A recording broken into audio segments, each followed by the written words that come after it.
The son of Colonel Gaddafi has told Sky News that Libya will not pay compensation to victims of the IRA. In an exclusive interview, Saif Gaddafi said his country would fight any legal bid in the courts.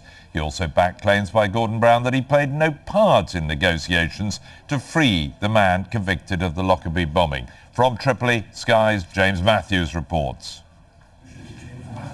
He is the son of Colonel Gaddafi and widely seen as his successor. Speaking to Sky News, Saif Islam gave the Libyan response to proposed compensation claims by IRA victims. The answer was no. I heard about the case, but I don't know the details. I mean, so I can't give you an right answer. But these victims, they are going to come knocking on Libya's door with the backing of the British government. Anybody can knock at our door and ask for money. But we go to the court, we have lawyers, we're not living in a jungle.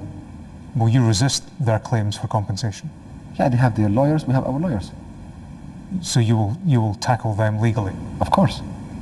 So your answer would be no in the first instance? Of course. Why is that fair? It's the normal thing. People who die, people who are seriously injured.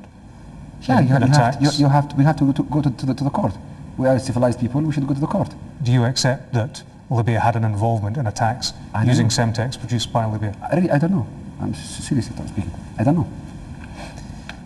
It is Libya's starting point, which victims of IRA violence will hope to change.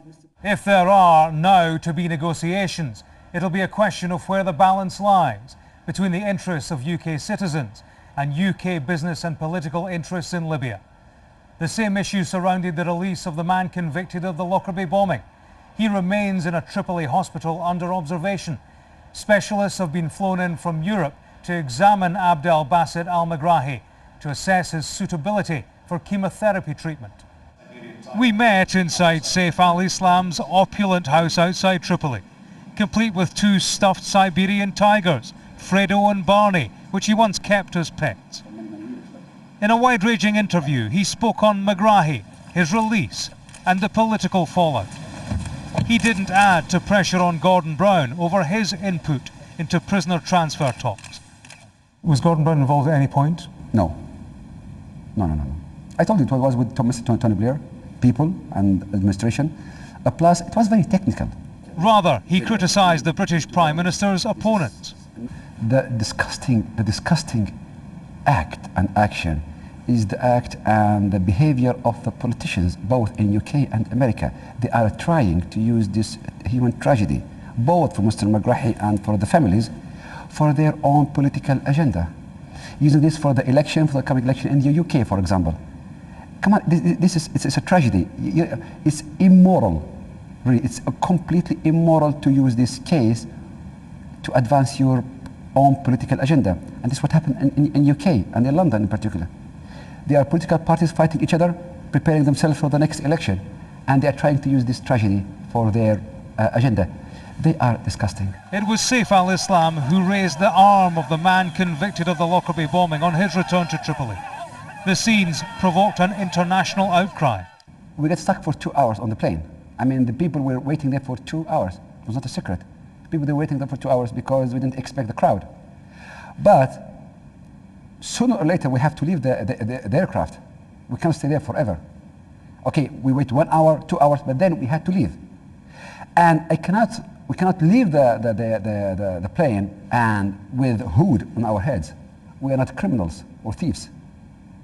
You have to greet the crowd. They have been there waiting for many hours. Plus, this man is not a criminal. He's innocent. I believe 100% that he's innocent. Saif al-Islam says he wants an independent inquiry to establish Megrahi's claims of innocence, centred on the Maltese shopkeeper who identified the Libyan as the Lockerbie bomber. Hopefully we will prove that Mr. Gauci, the guy in Malta, this for sure, we know for sure that he met someone else, or he saw someone else, not Mr. Megrahi. And this was the main evidence against Mr. Megrahi.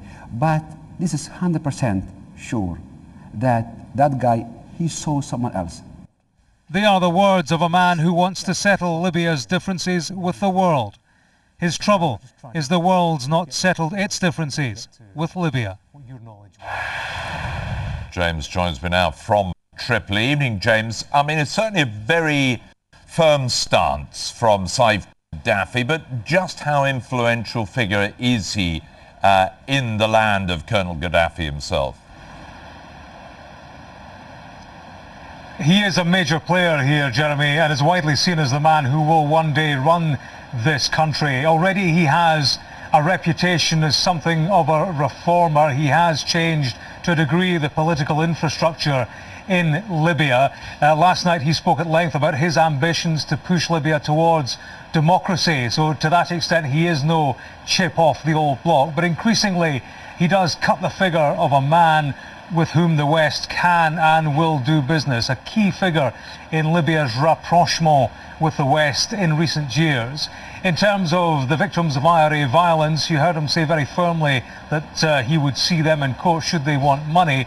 But this is a man who in the past has shifted ground on that. Compensation has been offered ultimately to Lockerbie victims and to US victims of IRA violence. And Saif al-Islam, if he is influential in this decision, he is a man who in a 1986 American bombing in his home lost his sister. So those victims of IRA violence in the UK will be hoping that this is a man who knows violence, he knows loss himself, and can find empathy for their case. James, thank you very much.